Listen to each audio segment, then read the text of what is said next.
जय गुरुदेव। स्वामी जी, भजन में जीवात्मा शरीर से कब अलग होती है? उत्तर, भजन करो या ध्यान करो, जब मन की एकाग्रता होती है और आत्मा दोनों आंखों के ऊपर तीसरे तिल में पहुंचती है, तब इस स्थूल चोले को उतार देती है। यानी उस समय वह जड़ शरीर से निकलकर बाहर खड़ी हो जाती है, स्थूल चोले से आजाद हो जाती है। यह ठीक वैसे ही होता है जैसे हम अपना कोट उतार देते हैं। सहज दल कमल के ऊपरी भाग में आत्मा सूक्ष्म चोला भी उतार देती है और त्रिकुटी के ऊपरी भाग में कारण चोले को भी छोड़ देती है।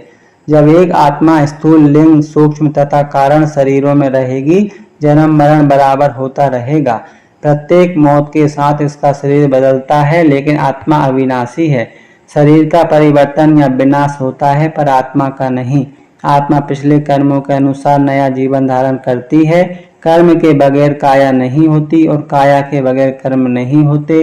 प्रत्येक कर्म जो किया गया है वह अपना असर मन पर छोड़ गया है। यह अभी हमारी संस्कृति में भले ही ना हो, पर यह कभी भी उपस्थित हो सकता है। बात यह है कि संस्कार मन में बने रहते हैं, अपने समय पर प्रकट होते हैं। जय गुरुदेव। स्वामी जी, ध्यान के समय आसमान में चमकते तारे दिखाई देते हैं, फिर गायब हो जाते हैं, ऐसा क्यों? उत्तर, इस आसमान के ऊपर से प्रथम में साधना का प्रारंभ होता है, जहाँ तारा मंडल है और वह कभी लोप नहीं होता। यह चंचल मन है जो हिलता रहता है, उसे नहीं देख पाता। जीवात्मा अंदर जाती है और लौट आती है, वहाँ फाटक है जिसे तोड़ना पड़ता है, तब आध्यात्मिक यात्रा शुरू होती है।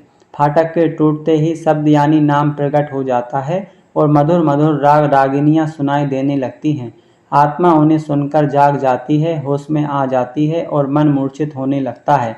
अंदर की संगीत को सुनने के बाद यदि किसी को बादशाहत भी मिल जाए तो वह उसे ठोकर मार देता है।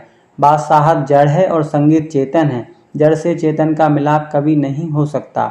एक बार आत्मा जाग जाए तो काम, क्रोध, लोभ, मोह, अहंकार सभी बस में आ जाते हैं, लेकिन वह अवस्था अभी तुम्हें प्राप्त नहीं हुई है।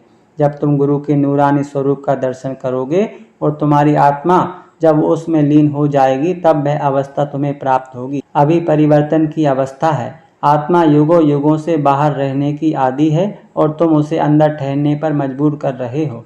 अभी तो शरीर के प्रत्येक अंग में आत्मा फैली हुई है, इसका सिमटाव करने में समय लगता है। जब यात्रा का यह भाग तय कर लिया जाता है, तब आगे का रास्ता आसान है। फिर निर्मल आत्मा अंदर के चुंबकीय संगीत से आकृष्ट हो जाती है। जय गुरुदेव। स्वामी जी, जीव गर्भ में कब आता है और क्या खाता है और क्या देखता है, क्या सुनता है और क्या कहता है, और जब जन्म लेता है तो बच्चा क्यों रोता है? उत्तर, जब बच्चा 5 महीने 10 दिन तक माता के समान चेतना से परवरिश पा चुकता है, तब विशेष चेतना उसमें आती है और बच्चा हरकत करने लगता है। उस वक्त उसको कई जन्मों की याद रहती है और वह प्रार्थना करता है कि मालिक, मुझे इस काल कोठरी से निकालो, मैं तुम्हारा भजन खूब करूँगा। और अंतर का नूर देखता है और धुन को सुनता है और अमी रस पीता है।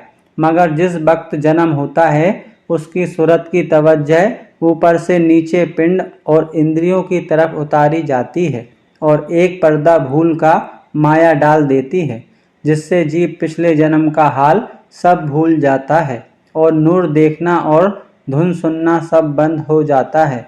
इसीलिए उसी वक्त बच्चा रोता है। अगर थाली बजाई जावे या घंटा वगैरह बजाया जावे तो फौरन उसकी तवज्जह उधर लग जाती है और उसको कुछ तसल्ली हो जाती है और रोशनी सामने देखने से भी खुश हो जाता है। इससे भी साबित होता है कि गर्भ में बच्चा अंतर के नूर और प्रकाश को देखता है और धुन को सुनता है। मगर जिस बच्चे के प्राण बहुत ही थोड़े हैं और कुछ जिंदगी लेकर नहीं आया, वह नहीं रोता। जय गुरुदेव।